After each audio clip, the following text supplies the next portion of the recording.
Hello મિત્રો, તો કેમ છો બધા? મજામાં? મને ખબર છે મજામાં જ છો. તો આપણે ઊભા થઈને નીકળી ગયા બહાર આટા મારવા.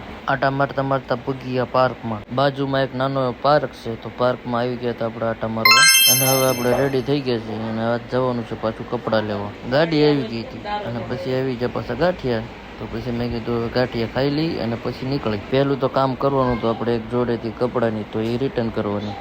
તો એ આપણે રિટર્ન કરી દીધી છે અને આવી ગયા કપડાની દુકાને. લઈ લીધી 4 જોડ. બટન લેવા પૂગી ગયા આપણે, તો બટન લઈ લીધા. પછી મેં કીધું કે આપણે શેરવાની જોવા જઈએ. જોતા જોતા ફિટિંગ આવી ગયું, તો પછી મેં કીધું બુકિંગ કરાવી નાખી. એ ભાઈ વિડીયો બનાવવાની ના પડે કે અંદર વિડીયો ન બનાવતા, અને નીકળી જાય ઘર તરફ. મારા મામાનો છોકરો કંઈક સોડા પીવી છે, પછી ઉભા રહી ગયા સાઈડમાં સોડા પીવા. ઘેરે આવી ગયા, ઘેરે આવીને થોડીક વાર બેઠા, તો પછી મેં કીધું હાલ હવે કપડા નાખીએ સિલાઈમાં. સૂપ પીવાનું મન થઈ ગયું, તો રસ્તામાં ઉભા રહી ગયા સૂપ પીવા. કપડા સિલાઈમાં દઈને ઘેરે પગી. અને હવે આપણે આજનો વ્લોગ આપણે અહીંયા જ એન્ડ કરી નાખીએ. સારું લાગ્યો હોય તો લાઈક કરતા જજો, કોમેન્ટ કરતા જજો. મળીએ આપણે નવા વ્લોગમાં.